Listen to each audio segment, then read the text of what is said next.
बिस्मिल्लाहिर्रहमानिर्रहीम। शुरू अल्लाह के नाम से जो बड़ा मेहरबान और नहायत रहम करने वाला है। अस्सलामुअलैकुम, welcome back to my channel. तो कैसे हैं आप सब? उम्मीद करती हूँ आप सब बिल्कुल ठीक होंगे, खुश होंगे और मज़े में होंगे। आज आप लोगों के लिए बहुत ही आसान और बहुत ही लज़ीज़ किस्म का मटन शोरबे की रेसिपी लेकर आई हूँ। बहुत ही मज़े का बनता है, इंतहाई आसानी के साथ और बहुत ही कम इंग्रेडिएंट्स के साथ, मगर इंतहाई लाजवाब। ये मटन शोरबा जो भी खाएगा उसको मज़ा आ जाता है, क्योंकि ये बनता ही इतना मज़े का है। तो सबसे पहले मैंने यहाँ पर एक प्रेशर कुकर ले लिया, उसमें मैंने तकरीबन हाफ़ कप ऑयल ऐड कर दिया। ऑयल ऐड करने के बाद यहाँ पे मैंने तकरीबन एक बड़े साइज़ की प्याज को बहुत ही बारीक फ़ाइन चॉप कर लिया था और इसमें ऐड कर दिया। तो यहाँ पर मैं तमाम प्याज को ऐड कर दूँगी और ऐड करने के बाद इसको अच्छा सा फ्राई करूँगी। अच्छी तरह से हमें इसको फ्राई करना है ताकि इसमें कोई भी कच्चापन नहीं रहे। कलर नहीं देना है, हल्का सा बस इसको लाइट गोल्डन तक हमें फ्राई करना है। अब यहाँ पर मैंने मटन ले लिया था, तकरीबन ये 1 केजी मटन है। इसमें मैंने तमाम किस्म के पीसेस ले लिए थे, नॉर्मल साइज़ के इसके पीसेस हुए हुए हैं। अब मैं ये तमाम मटन इसमें ऐड कर दूँगी। अच्छी तरह से इसको फ्राई करना है। जिंजर गार्लिक का पेस्ट मैंने इसमें तकरीबन 2 टेबलस्पून ऐड कर दिया था। हमें जिंजर गार्लिक का पेस्ट इसमें थोड़ा ज़्यादा डालना है ताकि इसमें अच्छी सी खुशबू आ जाए जब हम फ्राई करते हैं। बहुत अच्छी तरह से ऑयल में मैंने इसको फ्राई किया था, आप भी इसी तरह से अच्छी तरह से फ्राई कीजिएगा। उसके बाद मैंने हाफ़ टेबल स्पून यहाँ पर रेड चिली पाउडर ऐड कर दी, हाफ़ टी स्पून हल्दी पाउडर ऐड कर दी, 1 table spoon coriander powder add कर दिया, धनिया पाउडर ऐड किया है 1 टेबल स्पून। नमक हस्बे ज़ायका ऐड कीजिएगा, मैंने यहाँ पर हाफ़ टी स्पून ऐड किया था। अब इन तमाम चीज़ों को डाल के फिर से इसको अच्छी तरह से फ्राई करना है।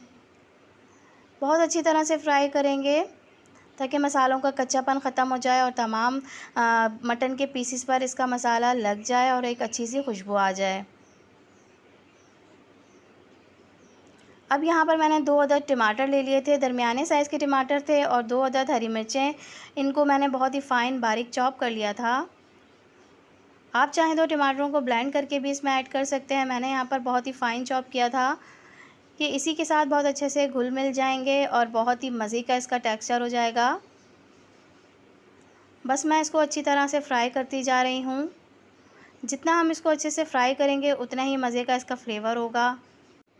मैंने यहाँ पर मिक्स इसमें गरम मसाला ऐड किया था खड़ा, जिसमें तेज़ पत्ता, काले मिर्च और लौंगें थीं, दालचीनी के टुकड़े थे। अब यहाँ पर मैंने साबुत धनिया और सौंफ को अच्छी तरह से फ्रेश कूट लिया था और इसमें ऐड कर दिया है।